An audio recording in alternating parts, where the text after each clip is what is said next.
Baik, Assalamualaikum warahmatullahi wabarakatuh. Waalaikumsalam warahmatullahi wabarakatuh. Baiklah, kami dari kelompok 2 akan memberikan sebuah artikel atau jurnal yang telah kami cari. Baiklah, langsung saja kita mulai. Adapun link, langsung saja kita mulai. Pemateri pertama yaitu saya sendiri. Adapun link dari jurnal tersebut bisa dilihat dari makalah yang telah kami share. Adapun abstraknya, artikel ini bertujuan untuk mendeskripsikan sejarah perkembangan kurikulum pendidikan Indonesia sejak tahun 1945 sampai saat ini. Adapun ringkasannya, kurikulum selalu dinamis dan senantiasa dipengaruhi oleh perubahan-perubahan dalam faktor yang mendasari tujuan pendidikan. Tujuan pendidikan dapat berubah secara fundamental bila suatu negara berlari dari negara yang dijajah menjadi perubahan yang menyeluruh. Baiklah, kepada yang memegang layar presentasi harap ke bawah. Oke, terima kasih. Adapun jurnal yang selanjutnya, doinya bisa dilihat dari yang telah kami share. Lalu kemudian abstraknya, di Indonesia perkembangan kurikulum dari masa ke masa terjadi begitu dinamis. Tujuan peneliti ini ialah mengetahui bagaimana perkembangan kurikulum PPKN di Indonesia dari mulai rencana pelajaran 1947 sampai dengan yang terbaru mengenai kurikulum Merdeka Belajar 2020. Adapun ringkasannya, perubahan kurikulum PPKN terjadi sangat dinamis dalam hal cara normatif, nomenklatur, maupun substantis. PPKN mengalami proses perkembangan cukup panjang, dimulai dari pertama muncul tahun 1957 dengan nama Civis Kewarganegaraan. Tahun 1959 diintrodusir pelajaran civis dengan civis manusia Indonesia baru. Dan 7. Bahan pokok mendoktrinasi Turapi sebagai buku sumber. Tahun 1962 istilah civis diganti dengan kewarganegaraan. Tahun 1968 keluarga negara diganti dengan pendidikan kewarganegaraan. Baik, untuk pemateri selanjutnya yaitu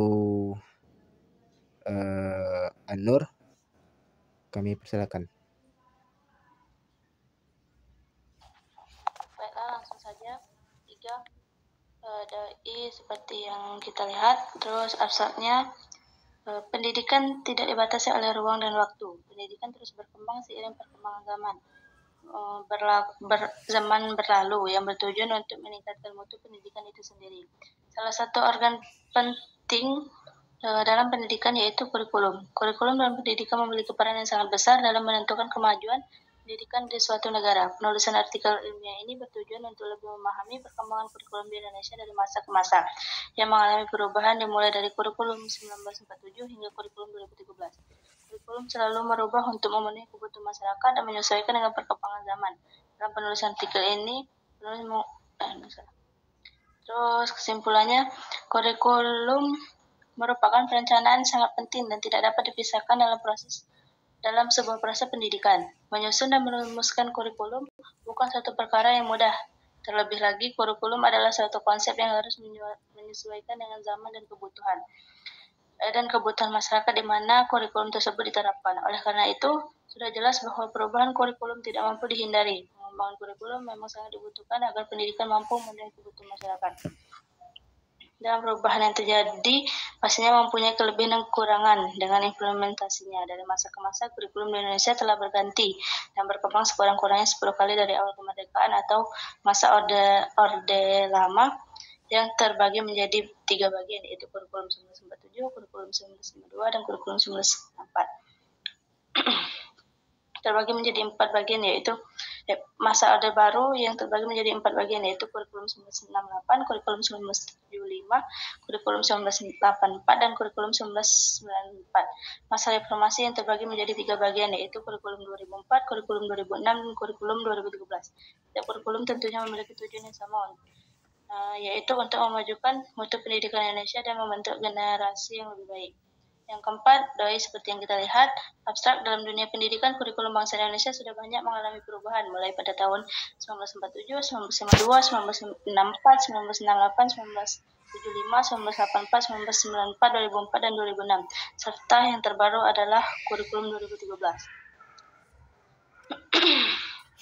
Kurikulum sebagai seperangkat rencana dan mengaturnya mengenai tujuan, isi, dan bahan pelajaran serta cara yang digunakan sebagai pedoman penyelenggaraan kegiatan pembelajaran untuk mencapai pendidikan tertentu. Kesimpulan, perjalanan pendidikan dan kurikulumnya sepanjang sejarah bangsa Indonesia merdeka menunjukkan fakta pendidikan tidak pernah lepas dari metode uji coba kebijaksanaan di bidang pendidikan. Begitu mudah merubah kurikulum yang seharusnya tidak gampang diubah. Sebelum ada pengkajian dari riset yang mendalam, telah menyebabkan sektor pendidikan di tanah air belum mampu mengatasi ketertinggalan bangsa ini dalam mengikuti kompetisi regional dan global. Saya kembalikan kepada moderator. Baiklah, untuk komentari yang kedua yaitu Saudari Anissa, kepadanya kami persilakan. Yaitu selanjutnya nomor 7 seperti yang telah Mbak Injaya. Penelitian ini bertujuan untuk memaparkan terkait sejarah perkembangan kurikulum di Indonesia. Beberapa kali terjadi pergantian kurikulum tentu berdampak kepada proses pendidikan di Indonesia, di mana kita ketahui bahwasannya kurikulum merupakan salah satu elemen penting pada proses pendidikan di Indonesia. Adapun kesimpulannya yaitu temuan penelitian ini mencakup beberapa kesimpulan. Berikut rencana studi 1947 dari kurikulum 1947. Pembelajaran yang lebih mementingkan karakter dibandingkan kecerdasan merupakan bagian dari kurikulum 1947. Kurikulum ini digunakan pada masa pendudukan kolonial Belanda dan Jepang. B, yaitu rencana pembelajaran terurai 1952 dari kurikulum 1952. Berikutnya yaitu nomor 6, doi tertera di layar. Kurikulum memiliki kedudukan yang strategis dan fundamental dalam menunjang kemajuan pendidikan suatu negara. Tujuan dari penelitian ini adalah untuk mengetahui perkembangan kurikulum yang telah diterapkan di Indonesia dalam perspektif sejarah. Adapun